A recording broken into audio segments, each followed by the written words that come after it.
My name is Higgs and this is my friend Bozan. Welcome to the Higgs world. Thanks for the introduction, Higgs.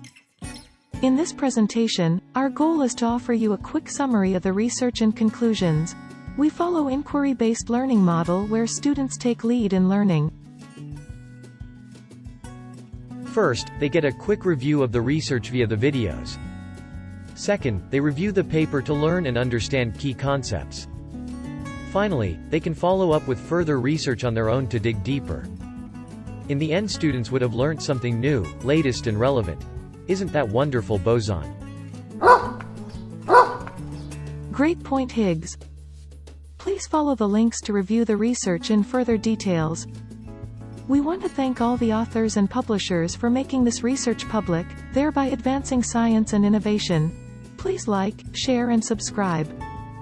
Today, we are reviewing a paper titled, Effect of COVID-19 Pandemic on Internet Gaming Disorder Among General Population, a Systematic Review and Meta-Analysis. This will be followed by an interview with one of the authors of the paper, Lovin Gopali. Internet gaming disorder, or IGD, has been rising in recent years. The pandemic has led to a noticeable shift in the way people interact with technology, which could have further contributed to an increase in internet gaming disorder. Post-pandemic, the concern for internet gaming disorder is likely to continue as people have become increasingly reliant on online activities. This paper assessed the prevalence of internet gaming disorder among the general population globally during the pandemic. That is wonderful information, Higgs. The study showed no clear evidence of increased internet gaming disorder during COVID-19 due to limited number of comparable studies, substantial heterogeneity, and low certainty of evidence. Further well-designed studies are needed to provide stronger evidence to implement suitable interventions to address internet gaming disorder. That is so intriguing, Bozan. Now let us interview Lovin Gopali.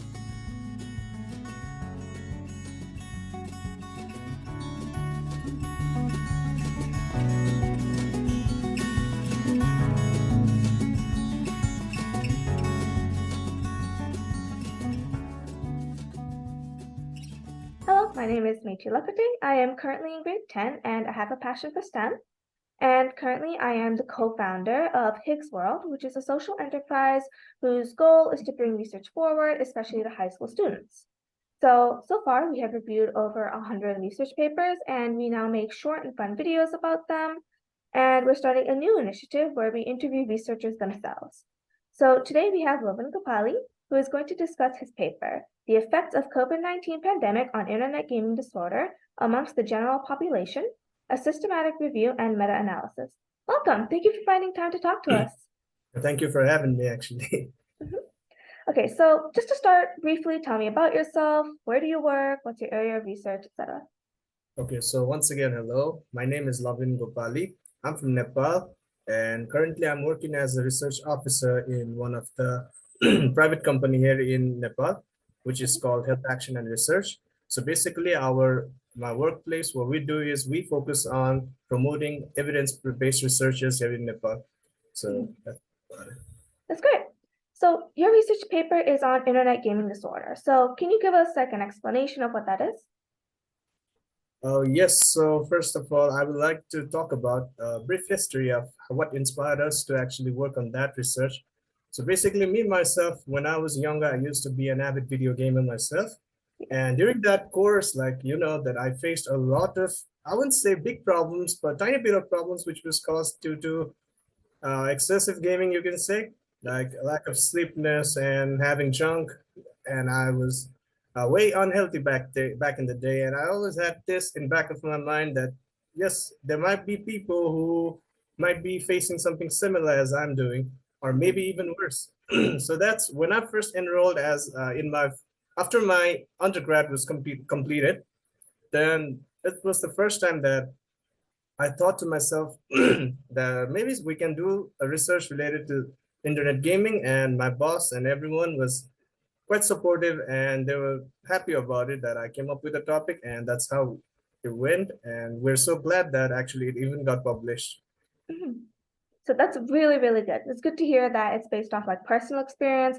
I know I, as well as many people I know, can also relate to gaming, so that's good to hear. So how did you analyze prior research and how did it affect and influence your theories? So yeah, basically, since this was a review, right, it wasn't an original study, so Mhm. we did not do any kinds of feasibility test. However, in systematic reviews, our outcomes, or let's say our main measures, are basically dependent on other papers which were previously published by other authors. So Mhm. for that, we need to do something like a ground search first, or let's say we need to make sure that there are enough papers about it, so that in order to make our evidence more robust, right? So basically, yeah, there was no any prior, what you can say is prior pre-testing. However, Mhm. we really did look for other literatures which really supported our evidence. Mhm. So like continuing off this subject of data, so your paper looked at quite a bit of it. So how did you find that data and how did you determine the validity of that information? Okay, yes, so that is the beauty of systematic review again. So in systematic review, we have a step, or let's say a mandatory step, which is called search strategy, in which you do your literature review and gather a, a lots of paper, right? And in that course, you actually need to screen each one of them.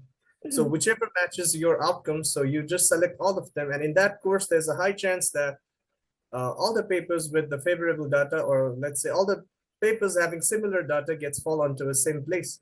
Mhm. And that's how we can accumulate a lots of data under a single research. Mhm. Okay, so the analysis in your paper did concentrate a lot on Asia. So how can the analysis and conclusion be extrapolated to other regions of the world outside of Asia, perhaps in like North America or Europe? Yes, it definitely can actually. But the problem is, again, if you are doing a, let's say, a primary research, uh, you are focusing on data collection, then that would also be okay. But if you are planning to conduct a systematic review alone, then Mhm. for that, you actually need to, like, just a bit earlier, I told about search strategy, right? So in Mhm. search strategy, what we do is we combine various terms, and while combining those terms in a section, you also need to specify the country, or let's say the geographical region which you're residing in.